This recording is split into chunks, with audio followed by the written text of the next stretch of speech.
Hello, we are live. Welcome to this week's episode of Hollywood Matrimony Live. We're coming to you live from Facebook and YouTube. Don't forget, we're at our house. We're at our house live with the internet. Blakey Manor. At Blakey Manor and Blakey Studios. Don't forget to go find us on Instagram and Twitter. I need all of you to stop what you're doing because I'm about to ruin. Yeah, imagine the style that you're used to. Exactly. But really what I need you to do right now is go like, share, subscribe, thumbs up, send heart emojis, do all those wonderful things that make us feel good.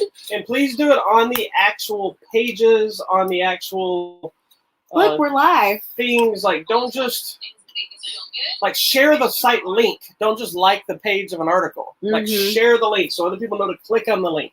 Like while we appreciate the likes, if you don't share out the links, you don't see the links, and it doesn't do us very much good. Correct. All right, I'm sharing. Up as the dogs are sitting on all the cords that we need. It's okay. For anyone that's new to the show, welcome. You're going to see our dogs running around, potentially fighting with each other, and sometimes they knock down the camera and pull We've plugs. had lights fall on our head. I've had that lamp fall on my head, but now we have a professional studio light that hopefully will never fall. We have a professional studio. Light, not a professional studio. We're in our movie, which is essentially like wall-to-wall / theater. Yes, there's a big screen that we can pull down to watch movies at If you actually want to see about it, go to our YouTube channel. Yes. There's actually a video I did which was about how to do your own movie theater room for under $500 or $500. Did that share or not? And it shows the actual movie room, so you can see what our studio looks like from the other side and what we set up with the 100-inch screen, and you can see the projector and everything behind us. She's playing with her stuff. Okay. So you'll also randomly hear noises. I'm just trying to warn you for what to expect in our show if you've never watched it. Our show is ridiculous, but that's it is. We're just people that really like movies. I'll always be eating. The dogs will be playing. We break every rule in entertainment possible, like that, like I just did. Why do you always have the sound on? I turned it off and it always comes back on. I don't know why. Just shut up. Anyhow, we're going to talk about some movies. Hold on, my nose itches. You want a tissue? Have a box. No, my mustache is attacking my nose. Oh, that sounds horrible. All right.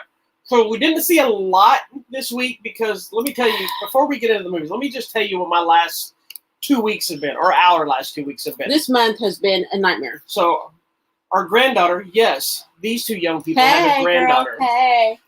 Our granddaughter turned 1 year old. Yes. It's not 1 year old, it's 1 year old. No, she's 1 year old. If people could go, my child is 14 and a half months, then I'm going to say crap. 1 year old. I hate that. No, she turned 1 year old, or she is now a 1 year old. The next day. Now she's 13 months. Oh, yeah. Not really. The next day was my birthday. I turned 2 years old. Yes. I'm sorry, 2 year old. And then that weekend, we had to have the party for the 1 year old. Grandbaby. And that was also my busy class weekend, so I had back-to-back 2-hour taekwondo and 2-hour weapon classes that I had to teach. Then we get to this week. And by the way, this birthday party was outdoors in Texas in June. Yes. And it was a fine party. That's not a complaint about that. It was outside, though. But it was outside. Then this week, the direct following week, this is the week that was leading up to my daughter's wedding. And then one of my longtime black belt friends passed away. So not only did we have normal life stuff, I had to solve a couple of wedding issues between the last 2 weeks. For my daughter, I had to go to a funeral. Then we had to... Sabine. Hey, be careful. Then we had the wedding, which was outside. The reception was outside yesterday as well. Yeah. On a farm, which ended up being kind of fun because we got to feed hogs. But it was still outside in June in Texas. And that was still after I taught a 2-hour class and then taught an hour and a half Muay Thai class. So needless to say, I am exhausted. I know you're tired. I just had a headache after being outside for like 6 hours, you know. But it went well. My daughter. Everything went great. She's now married. She is no longer carrying my last name. I think she should. I am no longer responsible for any of her problems in life. Well, we never were. She's an adult. I know that. She's good people. She's fairly responsible. What is she, 26 now? 25? I think 25. 25? Fix to be 26. Good Lord, she's near 30? Almost have a 30-year-old child? Yep. Goodness gracious. Great ball of For fire. those of you who don't realize, when you look at me, I know you say, look, hey, how could you have a 30-year-old child? Because you're like in your 20s. I'm almost 50, so let it go. Let it go. You think I look fairly young. You should see how old this one is. She's like, that's 50. Wow, I'm not.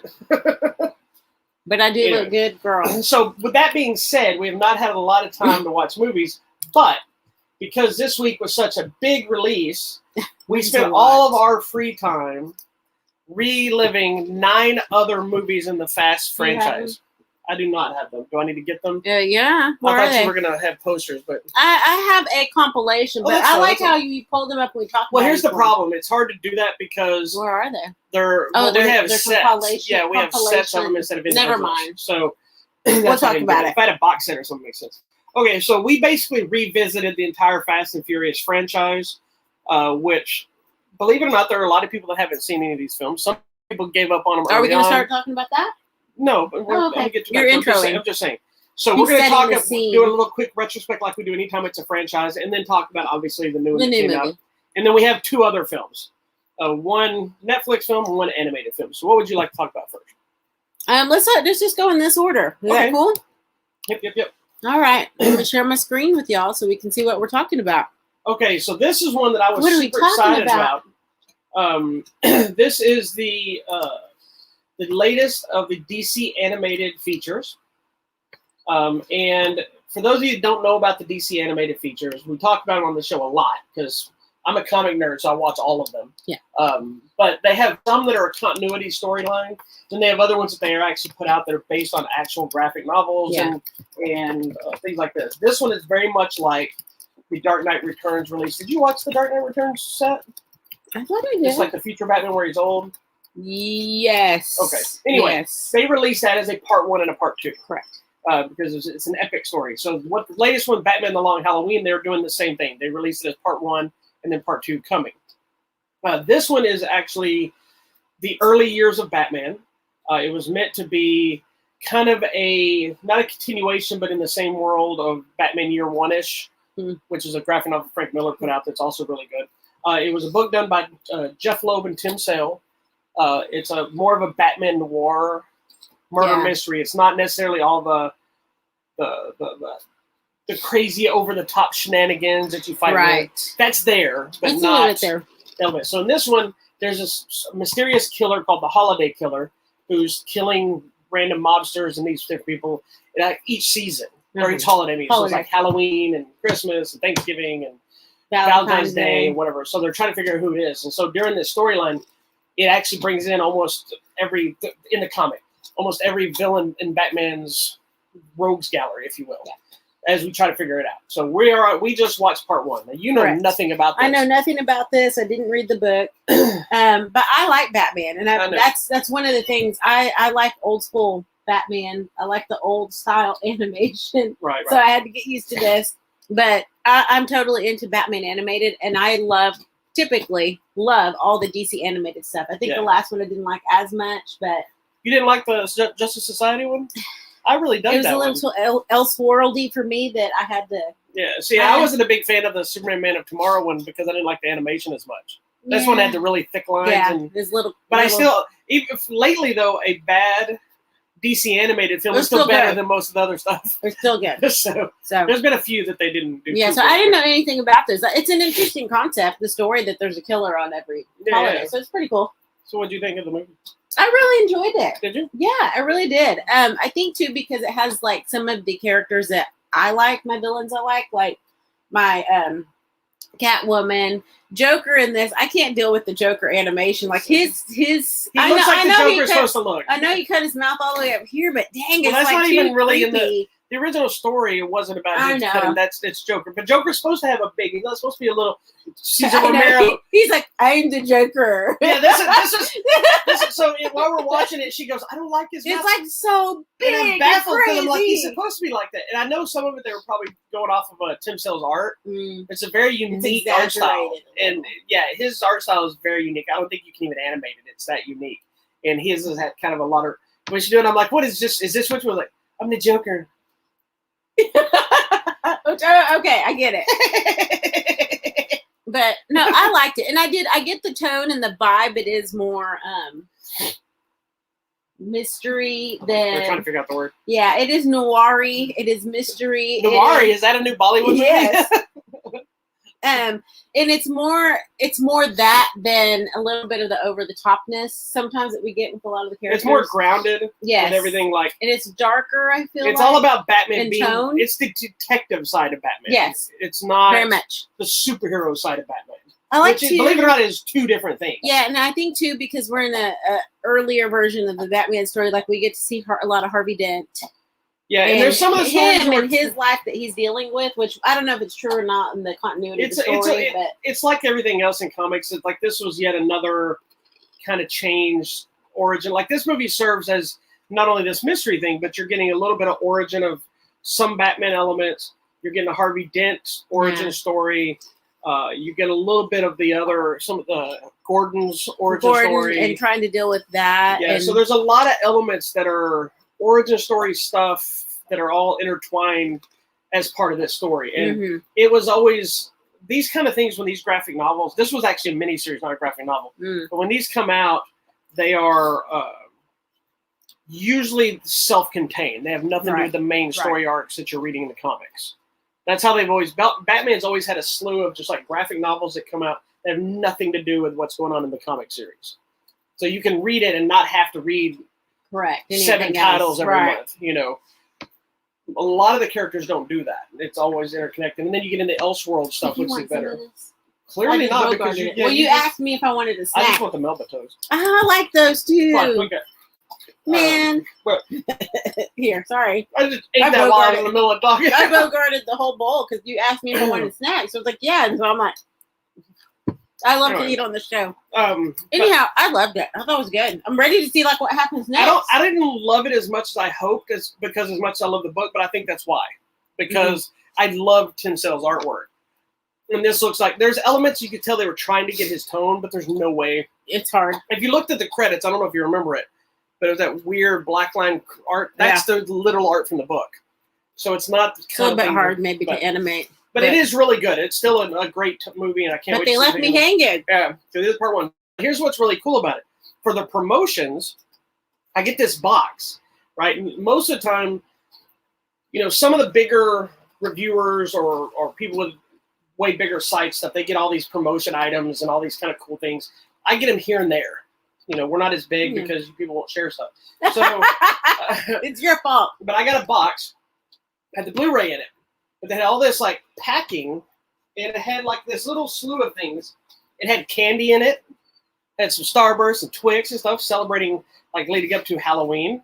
So it had this note. I'm going to read this note aloud. Okay. And I'll show you what it gave me. Enclosed is a Blu-ray of Batman: The Long Halloween, Part 1 for review. The film will be available on digital and Blu-ray on June 22nd.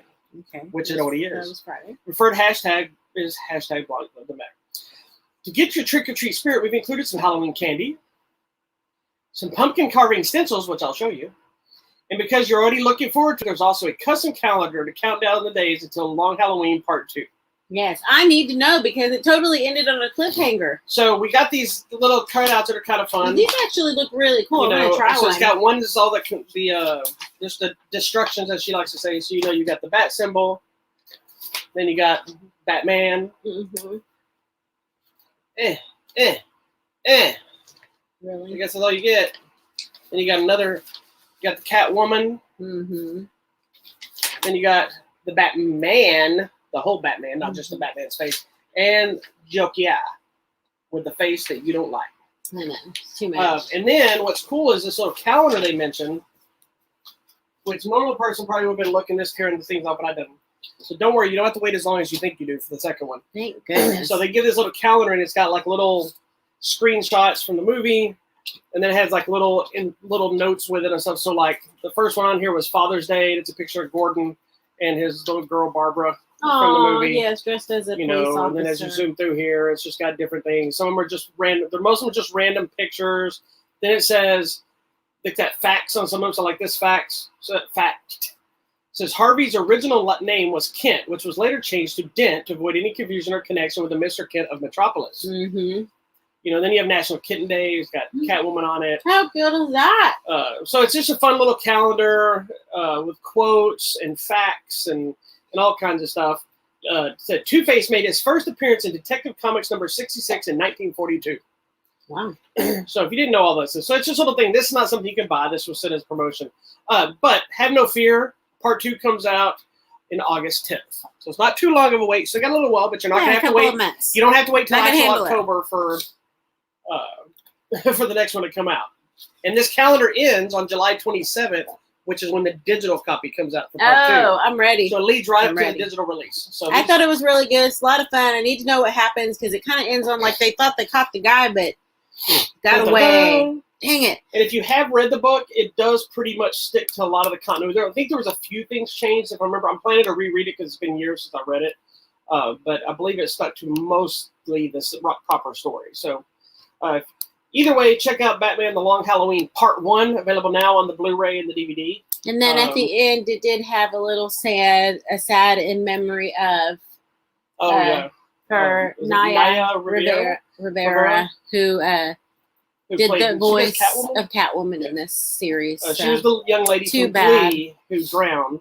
Saving her child. Last year, the year before, or something? I think it's been 2 years. So I believe this is like her last appearance or something at least. But yeah, there was a little tag for her. It's so sad, but anyway, check it out. Check it out now. It's really good. Warner Brothers Home Entertainment, which means there's a high chance that it's probably, if not already, it'll be on HBO Max soon. Oh, cool. Oh, that's cool. Okay. Next. Moving on. Something completely different. That's right.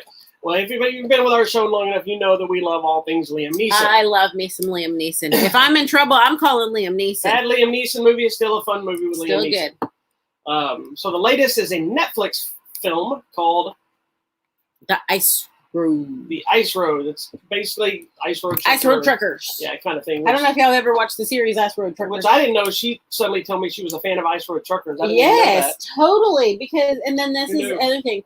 Nobody's got boogers or toes or ears or anything happening, so I'm surprised you watched that. No, I liked it. And then Mackenzie Scott's son at one point wanted to be an Ice Road Trucker, so we talked about it. Mackenzie Scott's son? Oh, that Mackenzie. Yes. My daughter's name is Mackenzie. Not our Mackenzie. Scott's son, Mackenzie. He wanted to be about it when? Oh, this is a while back when he was trying to figure out what he wanted to do next. He wanted to be an ice road trucker. I'm like, dude, you should do it. That is awesome. I mean, it is extremely scary and stressful, and this movie is stressing me out. So the movie, basically the idea is there's this mine, there's a cave in, and it's already off season where they have this thing called the ice road, which is the road that takes you to get to these certain places, and they only ride them during certain seasons because it's when the ice is thicker and stronger. Correct. And you can get through there better. It's always a dangerous drive. But in this case, season's over, all the drivers are gone, but they need these emergency supply equipment to try to get there to rescue these people. The miners. And so you can kind of assume that it's going to be like a man versus nature kind of thing. Mm-hmm. And of course, in like any Hollywood movie, there's also man versus man because there's always a bad guy. Problems. So that's where we're at. And this movie also has Lawrence Fishburne in it. Yes, don't be confused with someone else. Yes, he's not Samuel L. Jackson. If you don't believe me, ask Samuel L. Jackson. They get confused for each other. Like, I'm not Lawrence Fishburne. That's still my favorite interview he ever did. And then they try to play, we're saying, nah, I got you. He goes, we don't all look the same. Anyway, so what do you think of this film? I really like it. I mean, okay, I'm into the Ice Road Trucker thing, which you didn't know, but I totally am. And I love me some Liam Neeson. Yeah. I think it's a little by the book as far as like something bad's going to happen. I mean, it's going to happen and how we overcome. But I like the twist of his partner, who's his brother. I like that we have a little bit of that thrown in there for our benefit of people dealing with PTSD or mental illness. So I like that. I also like there's a female trucker, so that didn't get left out. And a person of color was a trucker too. So at least we hit all the areas of diversity. So maybe it was too planned, but I appreciate that at least they tried. It is a very by the numbers movie. It's entertaining. Yeah, totally. It's not the movie I thought. I think I was expecting. I don't know if I was expecting more of an action flick, or if I was expecting more of a off-terrain ice truck, like on sides of mountains and that kind of thing, because it's a very straight shot. Instead of just flat ice. It's really not overly scary and visual. But then you realize what they're dealing with, and it's weight and the cracking. And every once in a while they do a shot of under the water, and it's cracking. Yeah, the shots are clever, and the way they do it. And I'm not trying to say that it's not a dangerous thing, because obviously it very much is. But I think my mentality, I was thinking of seeing these trucks going on like these small ice roads and the risk of it falling. And things seem to be happening very quickly. Mm-hmm. And characters die off almost like kind of quick and forgotten about in a way that I thought was like, well, nobody seems to overly care sometimes. Mm-hmm. But it's because it's following that by the book. Yeah, cliche stereotype, and they kind of explain it away with the like, we stop for nothing, no matter what we drive, no matter what happens, you keep going. Yeah, they're willing to die to get it finished because they know that if this happens, you got to keep going. I get all that, and and that's the one line to explain away, just like, oh, too bad, bye, you know. Yeah, I understand why they do it. I'm just like, I guess I was expecting more. It's not a bad movie. It is entertaining. It's entertaining. It's one of those that belongs on Netflix, not on the big screen. Like visually on the big screen, it would look awesome. It would look. We should have watched it in here. Yeah, maybe we finished watching it in here. But it is a movie that's more of a straight to video style mentality. Yeah, it's not stupid. There are some moments you do kind of have to suspend disbelief and be like, okay, I guess that could work. Well, and there's one thing we didn't understand how this was happening, so we had to rewind and like, wait a minute, that doesn't seem possible, but it did. Yeah, and I'm going to put up an argument as I do not like the female trucker. Now, I know there's female truckers. This girl does not look like any female trucker I've ever seen. She looks, one, way too young to be convincing as a female trucker, to drive the way she does. Yeah. Two, she looks like just some punk kid that hangs out, at concerts and stuff like this. She doesn't look like somebody who's a road trucker that's been doing this. You know what I mean? Yeah. And that kind of was a disbelief aspect to that. I do like him and the brother situation. Yes, that I thought was really good. Her name is Amber Mid Thunder. That's very native. I love that. Well, I like that. I just wish they would. It could have been her. I just wish they would have made her up to look more trucker and less punk kid. Because she's got the leather jacket on and she looks kind of like a punk, and because she's also kind of a rebellious person in the movie. Oh, she's been in Roswell. But I don't buy it. That's the problem. I don't buy it. It's like Megan Fox is a mercenary. She's not gruff enough. Megan Fox is a mercenary. I don't buy that either. So she's not in this as mercenary, but that was that other movie. Yeah. Oh, are you okay, baby? But it's not a bad movie. It's worth checking out. Especially if you like Liam Neeson. I love him. I'll watch anything he's in. Yeah, and if you got Netflix, it doesn't cost you anything. So it's just a little throwaway movie. It's at least something different out on the ice with the big trucks, and it's entertaining. And yes, they're the bad guy situation. So it's not Taken level, but it's worthy. But still, if I'm Taken, call Liam Neeson. I don't know, not now. Now he's moving slower. I don't want him helping me. Like all the people I would have asked to help me are not the people I want to help me anymore. Yeah. Maybe they can help me with my AARP application But this is another case of the Jerry action genre. That's a new thing, isn't it? Yeah, I'm going to start using that every time one of these old guys puts out a movie. But I applaud the Jerry action thing because I like that all these guys have, because I know some people that are just tired of watching the old action stars, so they look at it as it's sad, they're trying to hold on to it. But I like I like the ones where they play their age. Yes. Like Stallone and all them playing older guys, but they're still big guys. They still fight. They still do stuff. Yes, they're older. They move slower, and it hurts. Yeah, but this last week, Sylvester Stallone posted one of these, and his muscles like gigantic. Yeah, he's got like a superhero flick coming out this. I believe it's coming out this year called The Samaritan. He's in better shape than I am. Like a retired superhero that I'm looking forward to, and he's also voice of I forgot the King Shark in Suicide Squad. I'm very excited. But yeah, I mean, they're in good shape. They still work out like every day. Yes, he posted video of himself working out and doing stuff too. So anyway, but Ice Road, it's on Netflix now. Check it out. All right, so moving on for the longest conversation ever. All right, so here we go. So 20 years ago, a little movie came out. Can you believe it was in 2001? Yeah, 20 years ago, a little movie came out that nobody probably would have just been a throwaway film that I did not like when it came out. There's a movie called The Fast and the Furious, or it's just called Fast and Furious. Fast and Furious. Fast and Furious. It didn't have B yet, right? Mm-mm. No, it was The Fast and Furious. We lose it after. Yeah. The Fast and the Furious came out, It was basically, and I realize now, I didn't realize back then. I've never really caught on why I was not a big fan of the movie. I have a better appreciation for it now than I used to. But I think I realize now the reason I don't think I liked it as much is because it's a ripoff of Point Break. And I love Point Break. And it's the same movie. It's just changed cars for the beach, changed, surfing for street racing, bank robbery for hijackings, and you got the same movie. Right? And there's a whole articles about Fast and Furious, similar to Point Break. Similarities and differences. How the hell did Fast and Furious launch after being a ripoff of Point Break? Point Break versus Fast and Furious. I didn't even know that. I've never looked it up. You're not the only one. The whole internet agrees with you. I'm not crazy. Fast and Furious, a homage to Point Break. Let's take it that way. It's a homage. Because if you think about it, it is. Point Break is about an FBI agent that infiltrates a surfing group to figure out who's trying to rob the place. Correct. Okay, so I'm going to remind you because I don't know how much Point Break I gotta go back. Okay, so is that the one I watched when I woke up in the middle of the night and wanted pizza? No, that's Vertical Limit. Point Break is Keanu Reeves and Patrick Swayze. And Patrick Swayze on the beach. So get this. So Keanu Reeves is the dude. Yeah, so now you have Paul Walker, is FBI the dude agent, here. infiltrates street racing to try to figure out who's hijacking. Yeah, right? True. Then you have the FBI agent who figures out who the group is. They try to bust them, only to find out they're not the ones doing the crime. Correct. This one, you have the FBI agent that busted the Chinese racers, the Japanese racers, thinking they're doing it. They were not behind the crime. Correct.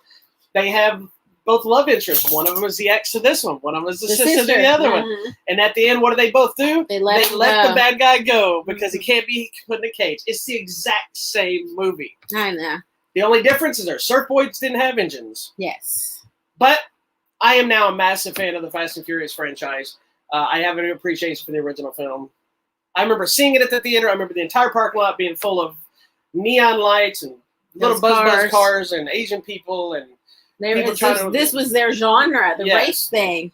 I saw a bunch of fights that night, all kinds of stuff going on. Oh my! Were you immediately a fan of the original film, or I know you're a fan of Vin Diesel, but that's a whole different discussion. Yeah, I don't know if I was. I'm trying to remember what was I doing in 2000. We didn't get married. Did we see this together? We got married in 2006. So I don't know if I even saw it until we get caught up into maybe Fast and Furious 2 or Tokyo Drift, maybe when those came out. So I think my first introduction would have been watching it at home with you. So.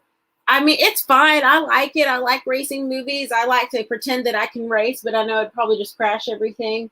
But I liked it. I had no problem with it. And I did like Vin Diesel. I still like Vin Diesel. All right. So then of course, the movie does well enough. Surprising everybody. We get a sequel, but Vin Diesel was not returning to the franchise. What?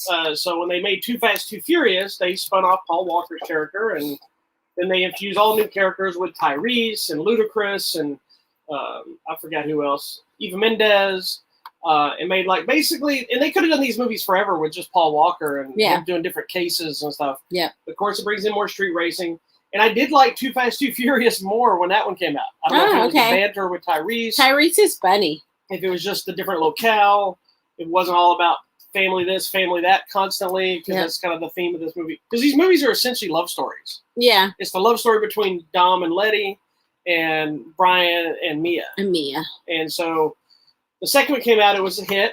Yeah. Were you a fan of the second one too? I do like the second one. Diesel was gone? I like it. I think I don't like Eva Mendes in this movie. To me, I like Eva Mendes in every movie. I know, but she's supposed to be like the isn't she like the detective one in this one? Yeah, she was undercover, but we didn't know. I don't know. I mean, it was okay for her being what she's supposed to be. But then having the other guy just push her around so much, it was just like, well, you know what I realized as we talk, I literally just now realized we forgot to do. What? In a lot of these movies, they have after credit scenes. We forgot to watch one of the after credit scenes. We did? Yes, because, we get, after Letty was killed, that we talked about later on, in the next film that we find out she's still alive. Yeah. Right? Before Hobbs comes to here to talk to him about it, there's an after credit scene where Eva Mendes comes back and she gives Hobbs the file. That's right. Yes. So we didn't watch that sequence. But I remember it. Yeah. That was her. She's okay. I think I'm not a huge Eva Mendes fan for some reason. I've always been a fan of Eva Mendes. I know why you are, but I've liked her and stuff. But she's retired and raising Ryan Gosling's children. Yes. And then who's the dude in this one? The bad guy, I guess. The bad guy is. Is it that one? No. Yes, Cole Hauser. who I like. He's a total jerk in real life. I worked with him. Yeah, I was gonna say, but that little curly hair he had back awesome. then. He is so awesome on Yellowstone. Okay, well that's what that is. But that little curly afro thing that he used to have was just not working for me. So yeah, in real life he's a complete jerk. Yeah. I worked with him on Chase because he was the lead detective on that show. Yeah, I worked on Chase for a few episodes and he was always rude to everybody. But as an actor, I dig the guy, especially on Yellowstone. He's like this tough guy, ranch guy. It fits him perfect.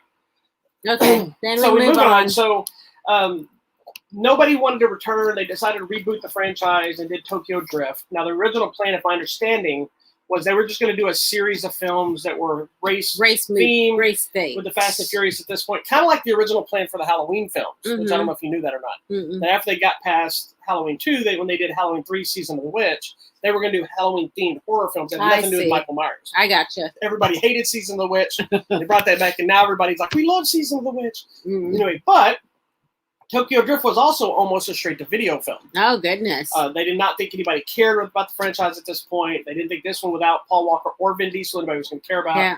Because this time they brought in Lucas Black and Bow Wow and Sung Kang. And, nobody really thought taking away from that was going to be a hit. Yeah. And, of course, it ended up being it's still the lowest grossing one in the franchise, I believe. I think it's the one that people probably most remember. I liked it the most. When I watched it, I was like, finally, I enjoyed this film. I thought it was interesting, too, because we were learning of another culture of street racing. Yeah. Like, it's obviously popular here. I mean, we have all these dang actual race things here. But, like, they're, like, for real, like, illegal street racing and drifting. Yeah, I'm like, what's drifting about? So, I just thought it was cool. And I think, too, because we saw, like, randomly, where was it, Universal or whatever, we're like, hey, there's Bow Wow's car from Tokyo Drift. Yeah. I mean, it's just random nonsense, but you still like it. And I'm sure that there's an element of the Asian culture stuff that I was more connected with because of my love for you, stuff. Yes. So I really love Tokyo Drift, and I remember getting so much crap from people about I liked it. It sucked compared to the other ones.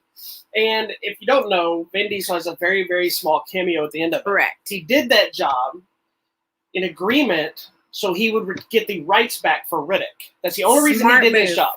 Smart move. After Tokyo Drift did not do the numbers of the other two movies, apparently Universal went to Vin Diesel and said, we want to do another movie, we will give you complete control. And that's why he is so all about these movies. He has complete control of them. Nice. He contacted Paul Walker. Paul Walker said he wouldn't do another one without Vin Diesel. And they came back together. And then we get part 4, which is part 4 Fast and Furious? No, it's The Fate of the Furious. No, that's 8. Oh, why are these out of order? They're not in order on your screen. Ship hoops. Okay, I think that's Fast and Furious is part 4. Oh my gosh. Anyway, it doesn't matter. I'm so sorry. Yeah, it's Fast and Furious. I believe it's part 4. And that's when they then brought everybody back. You had Vin Diesel back. You had Paul Walker back. You had Michelle Rodriguez back. Jordana Brewster was back. And it was back to the kind of the vibe of the original movie. Yes. That's one that a lot of people consider they think is the best one. It's also the one that was that the one just regular Fast and Furious, right? Or did he direct 5? Well, now you're asking too many questions. Hold on. Justin Lin is a big connection to this franchise now. When he stepped in, not too fast. Yeah, Fast and Furious. No, not that one. That's the 1931 one. We don't want that one. The Fast, not the Fast, just regular Fast. Yeah, I think it's just Fast and Furious. I'll find it. I think it's Fast and the Furious. This is just too much. This one? Is it? Okay, it says right there. No, it doesn't. He was a producer. Vin Diesel was a producer. Yeah, Justin Lin. So I'm pretty sure this is the one Justin Lin stepped into. Okay. Justin Lin, his first movie had Sung Kang in it as Han. He brought Han into the franchise. He wasn't in the film. He directed Tokyo Drift as well. Sorry. Mm-hmm. He took from that and they brought the Han character into Tokyo Drift. Same character, just in a different world. And since brought him over. Han didn't show up in this one. Mm-mm. He showed up in the next one finally. Yeah. So they rebooted it. It was a big hit. We had everybody back. And always loved the catchphrases to it. It was like old parts, or no, new, what does it say? New, new model, old parts. Yes. So because it brought all the way back. So this was also, in my opinion, one of the last ones that was really grounded in some semblance of reality. Right? Fast 5 is still a little grounded, but I think 4 is kind of the last time you can believe most of what happened. Yes. Yes. It goes a little off the rails, but that's okay. Yeah, so then you jump into Fast 5. Which is Fast 5. Yeah, which Justin Lin was still in. That's when he brought in. 5. He brought Han back. We meet Han as part of the group. Yes. And then you realize Han died in Tokyo Drift. But then we realize these movies are taking place before that. Correct. So they're not in chronological order. Yes, very much Saw stuff all over again. Yes, you got to pay attention to some of these things. So everybody's in this one because Tyrese is here. And yeah, this is also the movie that merged the franchises. Yes, everybody's now here. Tokyo Drift, Fast 2 Furious, and the regular Fast Furious. And Gal and everybody. And The Rock joined the family. Yes. And at this time, it was a big deal when The Rock came on because Rock was being known as somebody that would save franchises. Because he came into G.I. Joe, made a big hit with G.I. Joe that surprisingly had never made another one after that. Yeah. Other than Snake Eyes fixing to come out. Yeah. So with that Part 4 and Part 5, what were your feelings of the franchise by that point? I liked them. I mean, I know some of the little heist things that they were doing. I was like, I wonder if that would really happen. But I think at this point, you don't even care. You're still watching it just because even if they're doing something bad, like robbing those trucks for the gas trucks or whatever they were doing in these movies, it's like, but you know. So you feel like you're on their side, even though they technically are the bad guys. Oh yeah, they're totally not now, but they're totally pulling jobs in some heists and stuff, and so but you just go with it, and you're like, you're invested. At this point, you're invested. In fact, what Fast 5 also did, I think, very importantly, is it was not only merging all the things together, it was circling back to the beginning of the franchise because we also got that one guy back that we hadn't seen since the first movie. So which one? The one that his arm got all tangled up in the thing, and Vince. Vince, yes, thank you. He's living in that. Which I always like that actor, but yeah, we got to see where Vince has been. He's been hiding out. Yeah, and it kind of brought that back. So it also gave not only expanded the franchise into a bigger thing, it brought all of them together, and it also kind of helped Brian and Vince have some closure to their issues at the beginning. Yeah, and also Dom and Vince and Brian and the triangle angles of all the problems. They needed all that. They rehashed some of their problems, but did new things. And it was more of it started shifting the focus from just straight up street racing to heist film. Yes. Which was the best thing that ever happened to this franchise. Because you can only do street racing so much. Well, without it becoming redundant. These movies have now become James Bond meets superheroes, meets street racing, meets none of this could ever happen. And that's okay. So after Fast 5, we were off to the races with all new crazy business. Fast 6 came. Then it turned them into full-on spies. Yeah. With things saving the world, stories, and that. So then Fast 7 and 8, all those kind of end up being the same thing with new characters introduced, more old school things happening, surprises. You ended up adding in Luke. What is his name? Luke Goss, not Luke Goss. Owen. Luke Evans. Evans, thank you. I keep trying to say Owen. His name is Owen Shaw in the movie. Throughout these other movies, we got Ronda Rousey, we got Luke Evans, we got Gina Carano, we got Kurt Russell, Helen Mirren. What's her name? Elsa Patsky? Is that Thor's wife? Yeah, Thor's wife. Like 2 movies ago, she showed up, and now she's here. Gal Gadot joined the group. And then, of course, you had Jason Statham.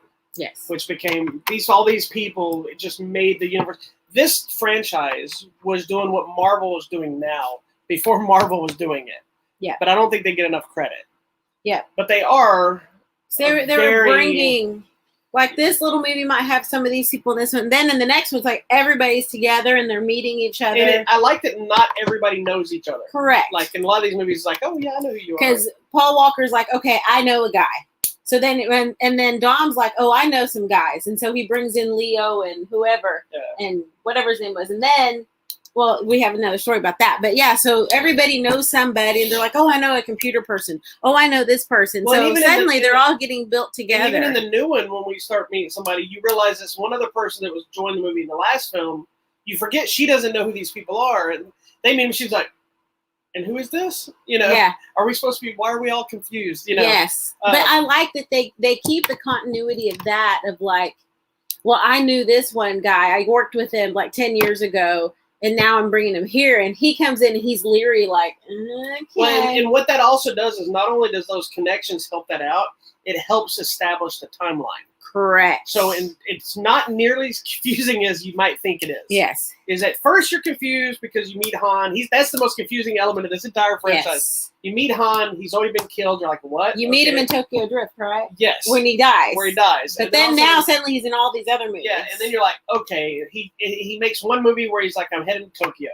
Like, okay. Then he comes back, and I guess he's like, still never made it to Tokyo. Yeah. So, and then they're like, let's go to Tokyo. Yeah, so I'm like, dang it, when does Tokyo Drift actually happen? And then they do the tag on the end of the Fast 7, I believe it is. Is it 7? I believe it's Fast 7. Yeah, Fast 7 has the tag where we now find out Jason Statham was supposedly behind it, which we went back and examined the thing to see if it really matched. We're like, does this match? And because for some reason I started thinking Jason Statham was in a different car when they did the new shot. Yeah. But anyway. It looks like a dark silver. It's the same. They took the exact same shot. So now we've gone through 8 movies. We got a spin-off movie where they took Hobbs and Shaw, took their whole thing. Now, if you want to... Ridiculous. Yeah, if you want to get to an element where they fully took this franchise away from any sort of believability, Hobbs and Shaw did that in the best way possible. Because these movies are borderline superhero flicks, you know, and every crazy element. They're taking down a plane, a submarine, a tank. They got cars being hooked together, thrown in all over the cliffs. It's insane. Yeah, and here's the thing. It's okay. It's still awesome. It's don't awesome. care. I don't care. These are the kind of movies that you want to see on the biggest, loudest screen possible. You turn your brain off. You go in. There's still a good story with them. You like the characters, or you can connect with some elements of the characters, and you have a freaking good time. Yeah, it's just good. That's what it's for. And I like that they are fully aware of the nonsense they're creating. Oh, yeah. They don't care. So I mean, that's not even what it's about. It's about having a good time with some movies. And, so now and this group of people that you come to believe as your family as well. Because it's all about the family and the friendships. And so you become a part of that. Yeah. And so, like, when we thought Letty was dead, it was devastating. And when you think Han's dead, you're like, what? He just helped this poor kid. I mean, you get devastated. Well, and do you know where, look, I was going to say this, I forgot to tell you, we were talking about Tokyo Drift. But I was excited about Tokyo Drift because of Lucas Black. Yes. But do you even know what he was big for before that? I have no idea. His big film, he probably might have done something before, but his biggest film was he was the little kid in Sling Blade.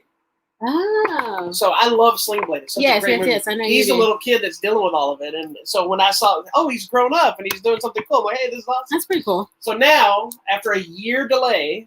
Yes, COVID. Which really sucked because did you see the trailer debut that they pulled out for F9? No. Dude, this is, again, Vin Diesel is all about this franchise. Yes. Right? I mean, you look at his career, he rarely does anything other than a Fast and Furious movie. Yeah. You know, he did Bloodshot, he does Groot, he did Riddick and stuff, but like he'll do a Fast and Furious movie and then not do anything else for a while. Yeah. And so when they he's making that Groot money. Yeah, well, he's a producer and he has say so. Produces these. You know, The Rock left the franchise because they had a falling out with him and Vin Diesel. Apparently they've amended the fences now. They mended fences now. So there's rumors that The Rock will probably return, but we'll see, because they are doing 2 more movies and a female spinoff apparently. But when they debuted the trailer for F9, they made an event. It wasn't, hey, the trailer's dropping during the Super Bowl. They had a concert with Cardi B. That's awesome. They had people performing, coming out and talking. It was outside in Miami, I believe. And then they debuted it worldwide live with all the cast, and they were doing interviews. It was like a 2 or 3 hour televised event. That's awesome. Or a YouTube live event. And then COVID hit and nothing came out. So now we're a year later, or probably over a year, and Fast 9, the 9th entry into the main saga, not the spin-off part of it, is here. We got everybody back. Yep. And the trailer slapped everybody in the face by suddenly saying, look who's back. It's Han, who has been dead. So confused. Yeah, and that's not a spoiler. That's been in the trailer. He's on the poster. It was just very confusing. But it's the kind of thing that normally I'd be upset about. Mm-hmm. But I think it was a powerful moment for the trailer because it made you just as confused. And now you're eager to see this movie. You're like, I got to find out what happened. Yeah, it wasn't one of those like, oh, you spoiled it. It's like, oh, what? How? Mm-mm. So what did you think of the latest entry of the Fast franchise? I loved it. It's absolutely ridiculous, but is it? It is. Well, it is. Because we saw that other little behind-the-scenes documentary. Yes, the everything about this movie is ridiculous. Makes no sense in the best way possible. There's a car goes off the cliff. There's a car swinging in the air. I mean, they just need to go to space. There's gigantic magnets. It's random. There's been these running jokes about them eventually going to go to space. Where else do they go? There's elements that they touch base on that idea. There's ridiculousness happening. But we watched a video today. A little documentary. And the majority of the car stunts you see, all of them were done practically with only very little CGI. CGI enhancement. So if you see the trailer, there's an element of where you see like the truck going up in the air, you see trucks getting flipped, cars slamming each other and slinging apart. Those were all done practically. They were not done with CGI. I'm like, okay, so it's not as crazy as we think it is. There's a shot even in the trailer, because they're using these magnets. They say in the trailer, oh, we're using magnets now, where you see like a car flip. You're on the underside of the car. It goes through like a shop window. It flies all the way through into a truck, right? Because the magnet's pulling it. That's not a spoiler. It's in the trailer. They showed exactly how they actually shot that car flip, go through the store window into the other truck. It's ridiculous. It's crazy. If you haven't seen it, I'll try to see if I can find it again and share it. Yeah, it's just crazy what they did. But they did as much as they could practically. So this story jumps ahead a little bit from the last movie because we found out about we're ahead. The new young person added to the family. Yes. And so the kid's older. It's got to be like, what, 5, 6? Yes. So that means it's been at least 5 or 6 years. Yeah, it's been some years. And we also now don't know where Hobbs and Shaw takes place in the franchise. Because there's rumors that this takes place after. I'm checking this chronological thing, and it doesn't even have it in there. They're saying it takes place sometime after this film still. Yes, because it's not even in the order of these. Yeah. So anyway, this new one. There's a whole chronological watching order if you prefer to do that. The new story basically. Oh, it's after. Well, that's the theory right now. We don't know for sure anything. Well, that's just these are sites making shit up too, so we don't know. Well, I mean, they're going by the movie stuff, but we still don't know for sure on that one. It's never been established. But, so anyway, this new one, a familiar person, not Han, a familiar character needs help. So they all get the gang back together to go help them. What's mainly different about this film, outside of them stepping their game up and even going further and further and further with the crazy stunt car stuff, was a heavier influx of Dom's backstory.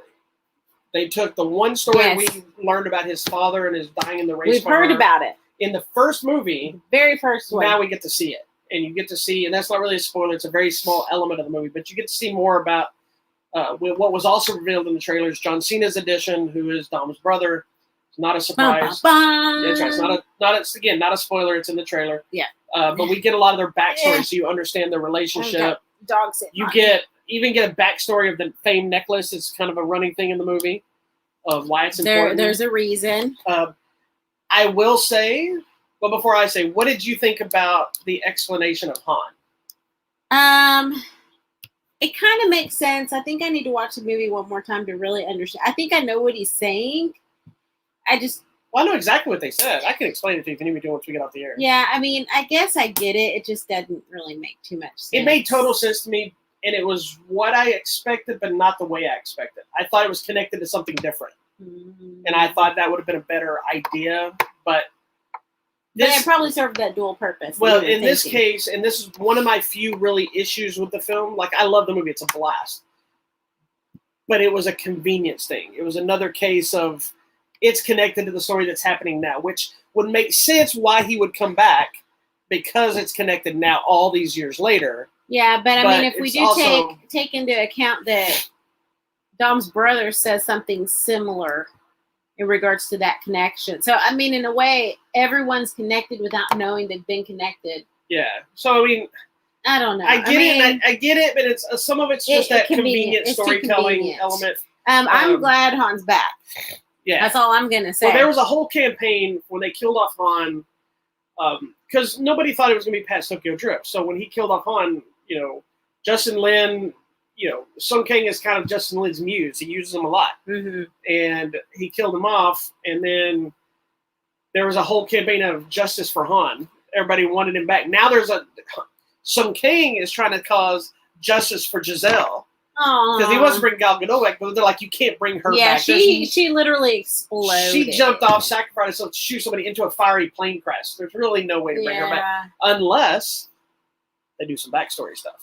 Yeah, we could do a flashback. I know the story for this, the whole flashback thing, I enjoyed finally seeing it because that's a story that stuck with me. I'm like, oh yeah, this is the story of his dad. And then you reminded me, we heard that 20 years ago, but it's in my head still. Yeah, because that's the drive. That's what drives him and the family. He's like screaming. He goes, all I heard was screaming, but then he realized it was him. When they showed that, I was wondering if they were going to see if we were going to. Yes. They didn't. You don't hear it, which is brilliant. Yes, because you don't need to hear the thing, but you see him trying to get out there and yelling to him. And I thought they did a good job of casting the young people. Yes, he looked really good. My overall comment, though, and everybody's look, Vin Diesel looks the exact same. He never ages. 20 years later, he looks the same. Letty looks. She's starting to age. She's starting to, but she looks pretty good. But I think it's her hair more than anything. Yeah. She keeps changing her hair. Yeah, that helps. But everybody else, Tyrese, of course, dead. Han is heavily aged. I'm going to just say African American people don't age. That's why they say black don't crack. Yeah. So all our African American is starting to age finally. He looks like an older, important Asian man now. Yeah. Everyone else has aged a little. I don't know what's wrong with Jordana Brewster's mouth. Bow Wow's just got little chunky cheekies, but he's not chunky. I mean, his face is filled out. Even though nobody knew who's. And then the other guy looks a little. You just spoiled it because nobody knew that we're in the movie, but it's all right. They're all in the movie. Yeah, then nobody knew that. Oh, sorry. Sorry. Disregard that statement. Spoiler. I go put the spoiler on. Oh, I thought everybody knew. Is it not in the poster? That whole section of it is not known. Oh, my bad. That's why I did not mention it in my review or anything else. I didn't know. So please, you three people that watch the show that were not going to see that movie anyway, don't tell anyone. Oh, whatever. Everybody's there. Yeah, but yeah, the people are starting to age a little bit, which again, with a 20-year franchise. Should we say Giselle's there? Yeah, Giselle back. She's all burned. Her face is melted. She looks a little aged. She got one arm now. My bad. You should have stopped me. Well, I didn't know we were going there, and then I heard it, and I was like, well, that's out there. Sorry, anyway, my bad. Now we're dwelling on it, and people are going to hear it. Some people might have just glossed over it because you could have just been talking about them just in general in life. Yeah, he is. So you don't ever see Bow Wow anywhere. Shut up. He doesn't even go by that anymore. Yes, he does. Not on the IMDb's. It has his real name. I know he goes by Shad Moss. I don't even know who that is. That's his name, Shad Moss. That's weird. And he's not Lil Bow Wow. He's just Bow Wow. He's been Bow Wow for years. Why is that weird? That's his name. It's Shad Moss. No, it's not. That's his real name. His mama named him Bow Wow. Okay. Anyway. No, but the new one, it's ridiculous. It's silly. It's awesome. It's fun. But now that I saw that behind the scenes thing that they showed, it's even more impressive. It is super impressive. Yeah. They have some serious engineer people. They said they took what they say. They said it took a year for some of the cars. To do one thing. I gotta explain this to my son because my son is a massive fan of this franchise. I love this. Like he collects the cars from it. He watches these movies regularly. I'm gonna go back and watch them all chronologically with the little tidbits. We got into an argument about it, one little element. He goes, "No," he goes, "Dad, we're not having this argument. This isn't Star Wars. I watch these movies every day." This isn't Star Wars. You can win the Star Wars arguments. Yeah. So anyway, but no, it's a ton of fun. They're fully connected. They're ridiculous. I love them. I love all these movies, and I want them to keep getting more and more ridiculous. This one is by far the most ridiculous. Fast and Furious in space. Yeah. In space. Well, that's the joke they've been saying is that they're going to just have flying cars in space and lasers. Lasers. That's where they said it's got to be headed next. Where else? Well, we haven't had lasers. That'd be awesome. Some laser. Oh, laser. Some laser technology. But they say they are going to do a 10 and 11. Oh, good. There is an after credit. Where are we going to go? Mid-credit teaser for this one because there is some unanswered things in relation to Han and to some other characters. So it looks like from the mid-credit sequence that is addressing that was kind of left. Mm-hmm. But what's interesting for me is you have some new characters introductions. We have characters that still are out there that are part of the story we got to deal with. We don't know, yeah. Well, there's some that will return. There's some that have been mentioned too that we have, because of the whole weird timeline thing. People are mentioned sometimes, and we're like, wait a minute. Well, so what does that mean? So what timeline are we in? Yeah, and then you have. It makes you wonder. You also have an element of trying to bring this all together to close out the franchise. So they've already said that, like I mentioned a little bit earlier, they're supposed to be doing 10 and 11. I should go on to the next I'm supposedly back to back. I don't know if it's going to be 10 and 11 as a continuing story or if it's going to be 10 as one, because there's also talk about doing a female spinoff for the female characters. That'd be awesome. And that could be a way of bringing back Giselle if they did it as a past story arc where they kind of went on their own thing at some point. Because right now we don't have as many female characters to do a mission. Because, you know, if you go by the people that... Technically, Mia's raising kids with Brian. You got Mia, you got Letty, and you got the new girl, which I don't remember her name, the Hispanic girl, the computer one. The black girl? She's Hispanic, isn't she? I thought no, she was she's black. Hispanic. Okay, well, whatever. The English girl. She's British. Yeah, we don't know. We got those three, and that's it. Left now. This Natalie Emmanuel. Yeah. Ramsey. Yeah, Ramsey. Thank you. So we either have to, because could we bring in maybe Vince's wife, but she doesn't do anything. Could we bring in the police officer chick from the Dominican Republic? You're talking which one? Thor's wife? Thor's wife. She did. But not in the past. But that's what I'm saying. If you do a past story, you can bring all those characters back. But you have to just place it in the right place. I'm just telling you, it becomes difficult when people die. But again, it's movies and they're not in order. So, you could either do it, especially since some of these have years in between. They could do a storyline where bringing some of these characters. Like even in this one, there's some characters that have very small things. There's new characters introduced that have like blink and you'll miss some sequences that are planned to be bigger things in the next films. So who knows? Oh, her mother's Dominican, so she is half. You're correct. She's. You need to stop seeing all brown people are black. Well, okay. What did you think of John Cena? Okay, so here's my thing with John Cena. Because I have some problems. I love John Cena. Now that was our end of our retrospective. So now I want to get into this. So I love John Cena. I think he's great in action movies. I think he's better in comedy. When he does comedy stuff, he's hilarious. Yes. But part of that, I think, is because he's so massive. He's got a very animated face that he can make these things, and he doesn't take himself too seriously. Now he's great physically at the action. Yes, but I think his face. But he's very stoic in this movie. Yes, his face didn't really match for what we were going for. Like Vin Diesel does a good angry face, just being just like, John Cena does a good angry face, but he also looks sad. At the same time, he just looks like he's frowning. Yeah, it didn't. It was okay. I don't know.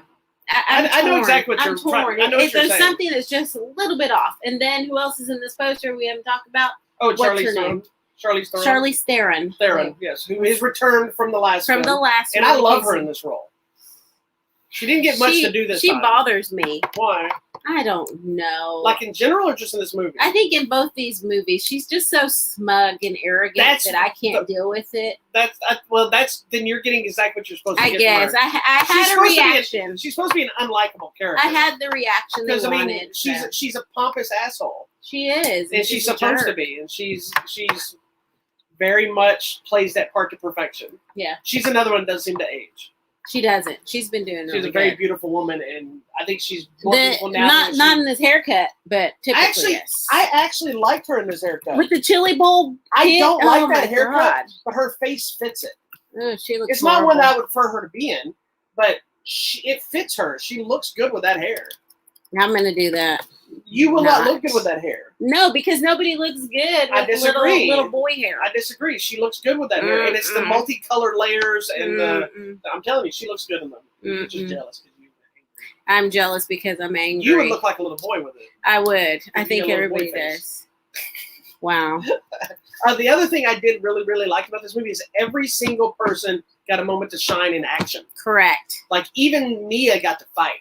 Yes. And at first I was like... Which we haven't seen since... Well, she has never really got into action other than some driving here and there. And she was always ended up being the computer. She was always either helping the computer or taking care of kids. Yeah. Or kissing Brian. That's her. She was always on the walkie-talkie. You need to turn left now. Yeah, that's all she did. Or she was having sex with Brian. Wow, having babies. Or serving sandwiches. Yeah. Or serving somebody a beer. Yeah. She was very much the family connection, innocent bystander. Yeah. And it's interesting now because then suddenly you remember, wait a minute, if she's Dom's sister, then she's what's his name sister too. You know, like you don't. I forgot about that. I did too. I'm like, wait a minute. Oh, that's right. It's a brother. It's a brother. When she showed up and she's like, oh my God. I'm like, why does this bitch care? Because she's like, he's my brother. I'm like, wait a minute. That's right. I totally forgot too. So she did serve a bigger purpose in this movie. Yeah, because part of the thing that they're very cleverly, and you could easily write it off and say, this is forced, but for this story, it was almost more important to have Dom's brother aspect show up. Yeah. Strictly to be able to sell Paul Walker's purpose in the film without seeing him and let Mia still be there. That's the only thing I feel sad that Paul Walker's not with us because he's still very much alive in the series. And can I say the final scene to this film is probably one of the most powerful sequences they've shot in this entire franchise. I know. But then since you told me that what's his name like that, how much he loves him. Yeah. Like he's still his daughter's named after him. I mean, we're talking about Paul Walker, Vin Diesel. Vin Diesel. How much he still loves Paul Walker. And he's still in his memory. He's always talking about him in memory. So that's what made that that made that scene so much more powerful that we haven't just written him off. We didn't just kick him to the curb. He's still very much alive. He's mentioned often. Every single movie we hear about him. Yeah, I honestly thought when they did the, I think it was 8 when he passed away. Yeah, that they would have let him go somehow. They did that nice tribute driving away sequence and and then I knew they were going to kill him off in the franchise, but I didn't expect to hear more than just a nod to him here and there. No, he's very much in it. This one was not only a nod to him.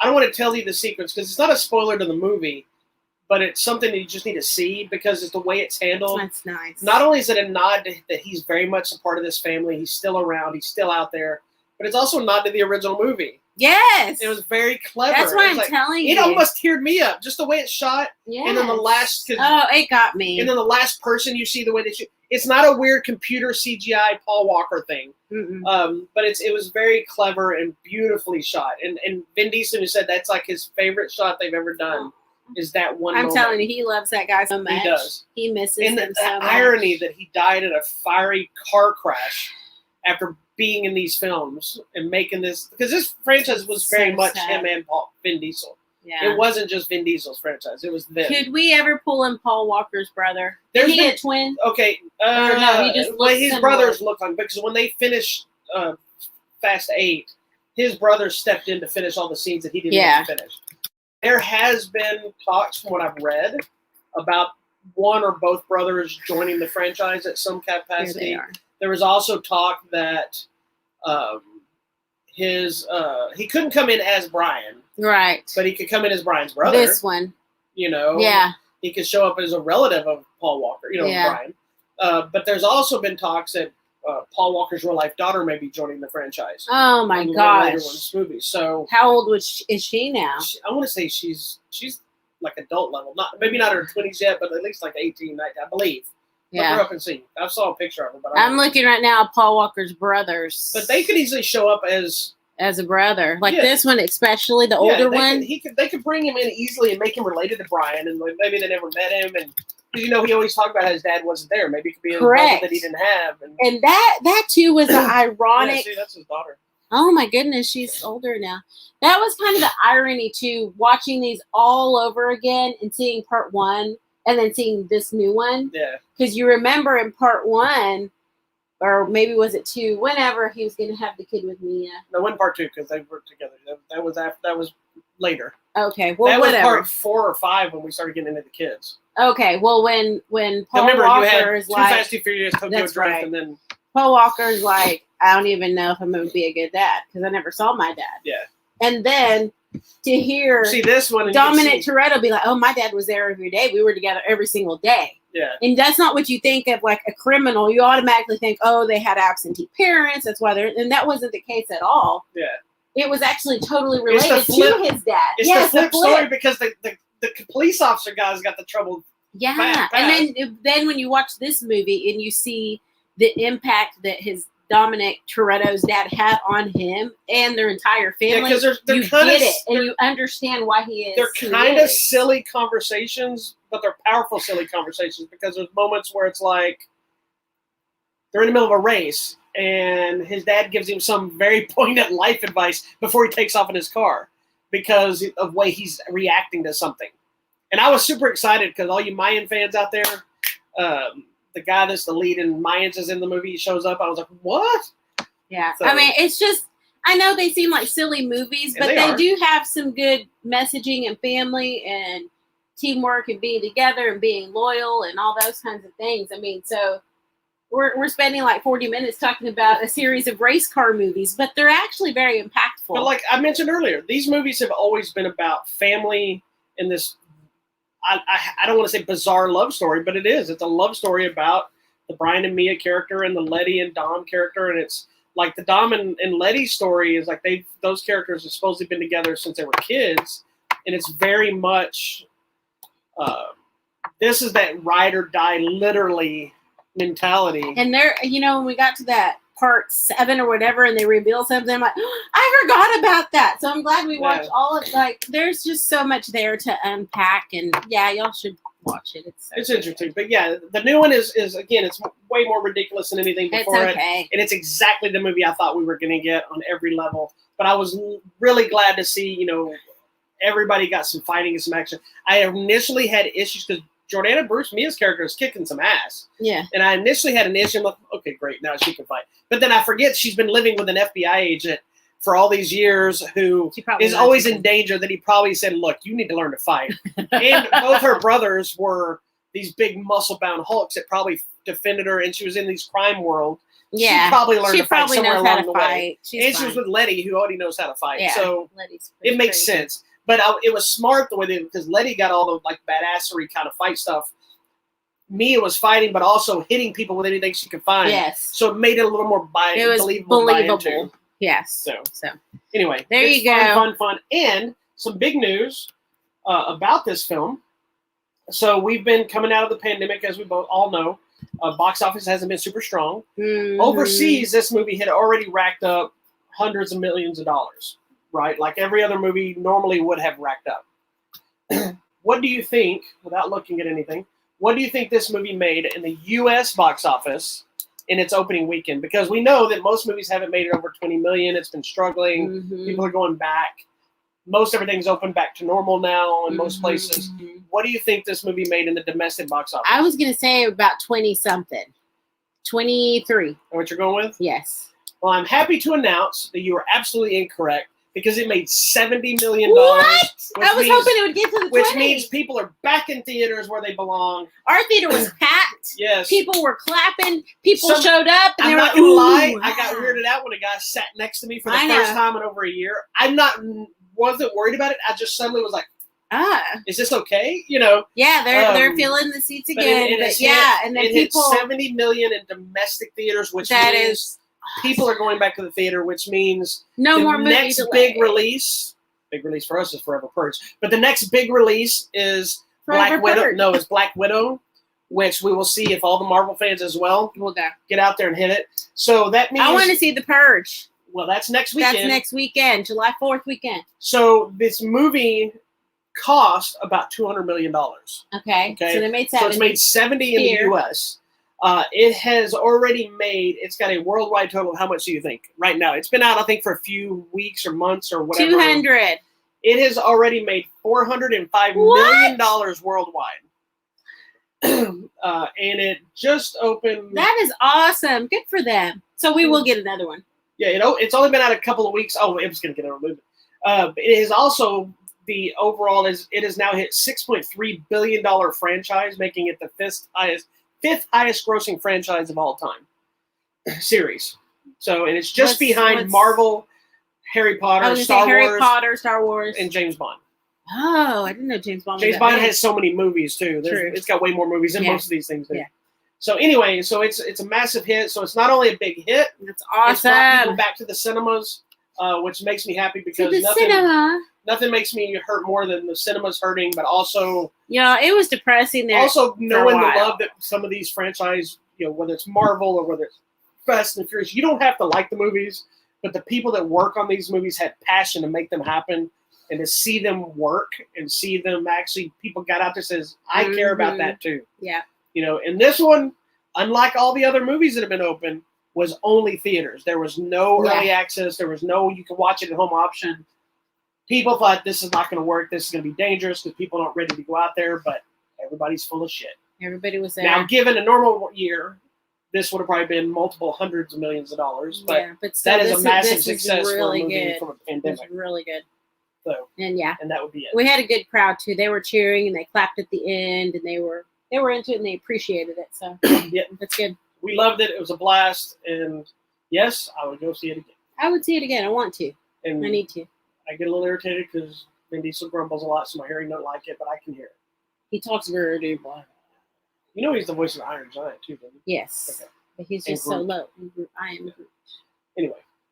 All right. So that would be, I guess you have anything else on Fast 9 before we move forward? It's great. You need to check it out. If you hate the franchise, you're going to hate this one just as much. How can you hate these movies? Because some people take it too serious. I read some people talking about it. I was like, this movie's just as ridiculous as the other ones. That's part of the fun.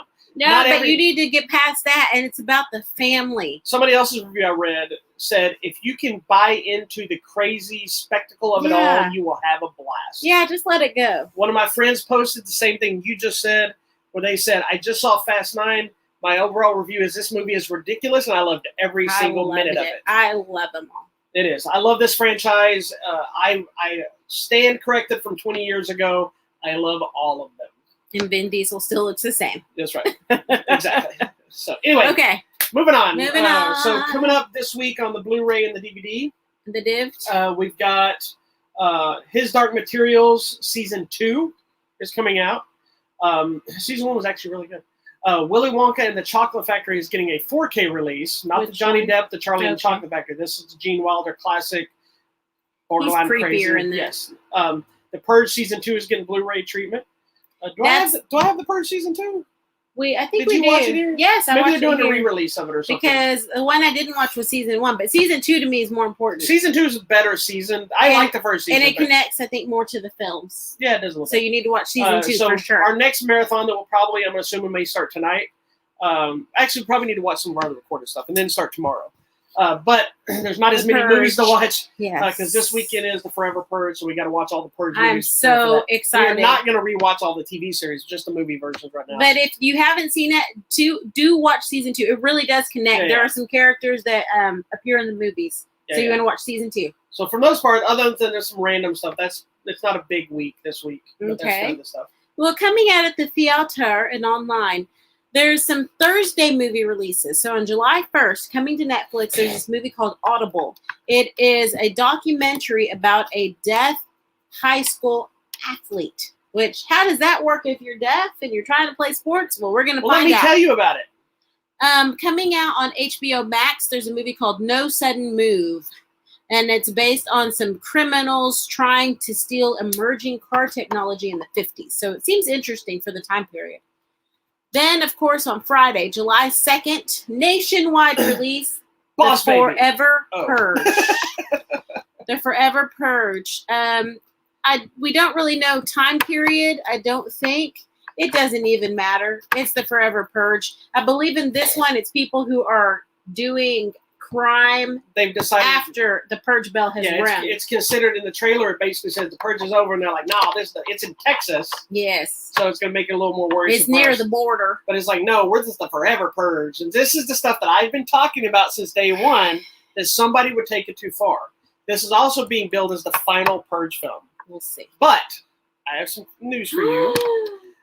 There's nothing officially on the horizon, but the writer/creator of The Purge said this was announced as the final film, but he has some other ideas already. Oh, good. Maybe so more TV. Depending on how this one works out, There are so many different stories of the Purge that we could have. Well, I'm glad this franchise, and we'll obviously go in more depth next week. Yeah, because I've always been for the Purge. And you've been the realistic voice of my argument on this franchise, though, is this is a franchise that can go on forever because you don't have to stay in the continuity of the previous film. It doesn't even matter. And they finally started doing that because when they did the second 2 films, they were kind of connected. Correct. And then it just went off into the prequel of the beginning, and now we got this one, and you could do. And then they did the TV series or all these different characters because it's a worldwide thing, or at least US thing, or whatever. It's a US thing. Yeah, so they could keep telling stories. Every movie could be its own thing. Yeah, and you never need to connect. And I do like that we're tackling the issue that I know you've been telling me all along why it wouldn't work. And if it wouldn't work, Texas is the place where it would happen. Exactly, because it's Texas, already happening now. There is if you don't know, if you're not from Texas or if you're from one of our other countries that watch congratulations first. So just so you understand, Texas is the only state in the United States that has in the Constitution of Texas that we have the right to secede and become our own country. And that's also why you always see the Texas flag hanging at the same height. It's the only one in the states that can have the same height. Typically, all other state flags have to go underneath the U.S. Texas can be at the same height. Texas, our lovely governor, who's a trash human, has also passed a law that starting September 1st, you can carry guns here without any kind of permit, license, or anything else. You don't even have to know how to use it. I'm not talking about owning a gun at home. I'm talking about carrying it around outside.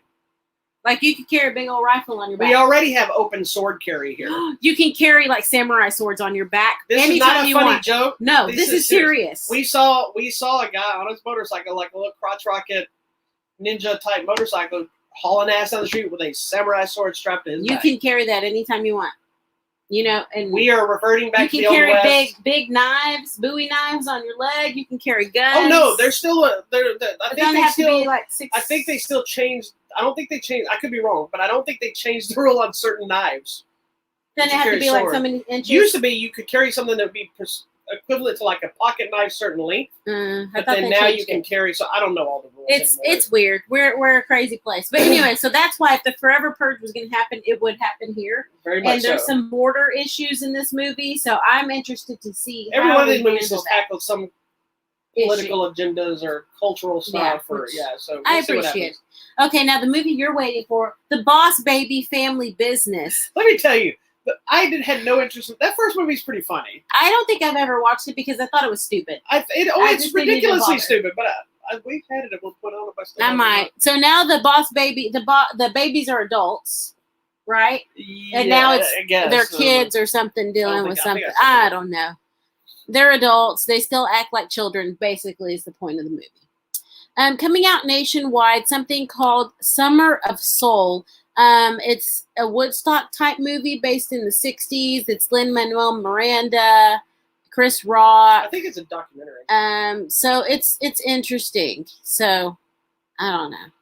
I think it's a documentary about a festival or something. Who knows? I don't remember. It has never before seen footage from concerts of Stevie Wonder, Nina Simone, Sly and the Family Stone, Gladys and the Pips. Not Gladys Knight and her pimp. Gladys Knight and the Pips. Okay, now coming out to Prime Video. Did you know, because we're probably not going to see that, did you know when I was a kid? I want to watch it. I know, but I don't know if we'll see it. But I used to actually honestly thought it was Gladys Knight and her pimp.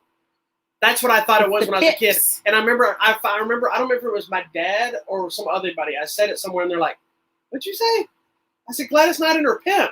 They're like, Gladys Knight does not have a pimp. I'm like, yeah, she does. They sing together. It's the young man.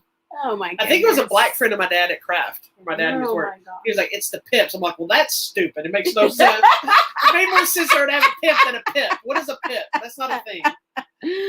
All right, coming out to Prime Video. I'm kind of looking forward to this one. It's called The Tomorrow War, and if I understand correctly, we're time traveling, trying to save the world or something. It's Chris Pratt. Yes, the trailer says these people come from the future to basically do a what's it called when they go to war?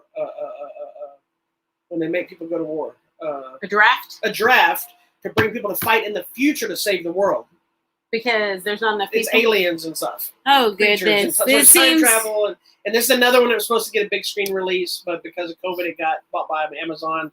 I just read an article about Chris Pratt who was like, he's not happy that it's doing Prime, but he's glad the movie's get out there. But he also says people need to be in the cinema because that's his own thing. Yeah. And this looks like a movie that probably should be on the big screen. I think it needs to be on a big screen. Is it going to be at all or no? No, it's an Amazon Prime original. Oh, we'll have to watch it on our big screen. Yeah. Okay, Summer of Souls getting released to Hulu, but open it. Okay. Video demand and digital, let us in. The spirit of a 12-year-old girl. Uh-oh. I thought it was going to be another remake of that Vampire, Let the Right One In. No, that is a good movie. That's a different one. Okay, coming to Netflix, Fear Street Part 1, 1994. Bum, bum, bum. It's a series of brutal slaying is plaguing in town. Whatever will they do? I don't know, but it looks kind of like but looks kind of like a little slasher movie. We might watch that. It's Netflixy and it's slasher. That's what we're into. Video demand and digital, First Date. I've been hearing a lot about that. I don't know anything about it, but I've been hearing a lot of stuff about that. Tyson Brown, whoever that is. Anyway. I don't know. We'll see if we catch it. Video demand on digital, long short story. Looks kind of cute, like a little rom-com. Thank you for helping me. Limited. Okay, that's it. That's it for this week. Yep. So this week our two big ones are going to be the Forever Purge, retrospect of the Purge, and the Tomorrow War, and then we'll get whatever else in there. Boss Baby. I don't think we're going to see Boss Baby because that's a theater only. Yeah. I can pretty much tell you I'm not going to theater. What's the Boss Baby? I'm going to theater to watch the Purge. Although we have a granddaughter now, so when she gets another year, then we have a reason to start taking her to the Yeah, I'll totally take her. The movies that we don't normally go see, we have to wait for video to talk about. Yeah, we'll start taking her. That way we can think, what did you think? That's right. That's what. And there's always food and drink all over her. She is a mess. She's a beautiful mess. She is. She's the best, man. All right. So also, I closed the thing down. I wasn't closed ready. So lastly, we got to talk about something. We got, I think, some new giveaways since our last show. Let me tell you about them. Okay. Also, really quick, this is not really a review, but I didn't remember to put it on the show last week. Oh. And so I felt bad because I wanted to promote it and I forgot about it. I also didn't have the product with me, which product wasn't the important part of it because it's in addition. But last Sunday, Rick and Morty season 5 debuted, and they were doing Rick and Morty Day. Oh, and that so they had stuff like, I'll have to show you. I don't think I can show the camera. Let me see a clip. I made my own Rick and Morty character. This is me on Rick and Morty. Oh my gosh, that's so creepy. Looks nothing like me, but I don't know if you can see it. Look at the camera so we can see if you can even see it because I don't have my camera. I can't look at it at the moment. I don't think you can see it, Ken. It's too bright. Okay, sorry. You need to go put it up there. Anyway, I'll show it next time or something, but it's just this Why do you have a robot arm? You've always wanted a robot arm. I told you, I want an arm. He wants the stupid, what's his name arm? I want a Winter Soldier arm. Winter Soldier. Look, and I have my eye scar that I've always wanted. He's always wanted his eye cut open with a white eyeball. Exactly. But in this case, I also have a snake and a tie. But this is clearly like Thunderdome type world. Anyway, they have this thing called Go Rick Yourself. And you go on this computer website and you basically pick every aspect, your facial hair, your eyes, your nose, all your body parts. And then you upload it to this thing. And they said some people, they may pick some, put them on the show or whatever. Anyway, as part of all that stuff they did, they also had some very random fun things going on, all pretty much the lead up. But they also released the Rick and Morty seasons 1 through 4 on Blu-ray and DVD. The show has been released already. We already had seasons 1 through 3, and then 4 in a separate release. This is a release of all of them together, so it's just a new release. But it not only came with the show, but also came with this poster. So I'll show everyone that you can get this. So it's got this new. I don't know if it's upside down or not. Oh, it's stuck together. Hold on. There we go. Yeah, so it's got this new Rick and Morty poster. So if you want to check it out. That's pretty cool. There you go. So you want to see it for yourself.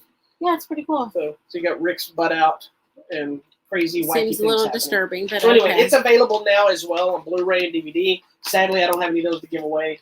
I was trying to, but it's so cool. If you're a fan of the show, you can check out the show now on Adult Swim. Now, back to the story at hand. Back to the so the actual giveaways, as we wrap it up, this week we got a plethora of things going up. We have copies of of Nobody that we love with Bob Odenkirk. Really good. We got Blu-ray copies of that to give away. We still got a couple copies left of Undercover Punch and Gun. It's a martial arts flick from Well Go USA. We got copies of The Paper Tigers, which we talked about on this show, which is a fun comedy martial arts film that I connect way too much on a personal level. We still got a few copies of Godzilla vs. Kong that we're giving away. That contest is fixing to come to an end. We have copies of Willy Wonka and the Chocolate Factory on 4K to give away. I bet that's going to look really good. Yeah, it's very excited. And lastly, I believe it's the last one, we have copies of the complete series of Your Honor that I talked about last week. It's a great mini-series. So if you want to enter any of those contests, get over there right now because some of those contests are already coming to an end. Just go to the website, click on contest. It will scroll the screen up to where the contests are. Click on which one you want to enter, read the instructions. But if you don't read the instructions, I'll tell you what the instructions are. You do exactly what she said at the beginning of the show. Go like, share. Go like all of our crap. You only got to do it the one time. But if you unlike it, you're going to have to do it again because I checked. I know some of y'all go like everything, enter your contest, wait for a while, the contest over, and then you go unlike everything. So you don't have to listen to my nonsense. But if you don't, then you have to go back and like it again. Just leave it there. If you don't want notifications, turn off notifications. Yeah, turn off notifications. Come on. Give me my numbers and ignore me. I don't care. Yeah. But then email us. There's an email button on the webpage. It's on the front page of the website, and I even went back and wrote it in the contest. The email button is on the front page of the website. That's where you go to enter the contest. If you post it on Facebook or if you send me a private message, there's a chance that I may or may not see it. If I see it, I will add you to the mix. But if you want to be positive, go to the front page of the website, hit the button that says email us at the bottom of the screen, send me an email, answer the question. Some people just email, I want to enter your contest, here's my address. You're immediately disqualified because there is a question that you have to answer. Somebody is very upset over here. It's an easy question to answer because it's just your personal opinion. So just do it, man. All right, sorry. What are you doing over there? All right, just check. Let's go, sister. All right. Who's calling me? How rude. Give me a call. Oh, my gosh. My dad said call as soon as possible. Okay. I love y'all. Thank you so much for watching. Go check us out, HollywoodMatrimony.com. Goodbye. Peace and love.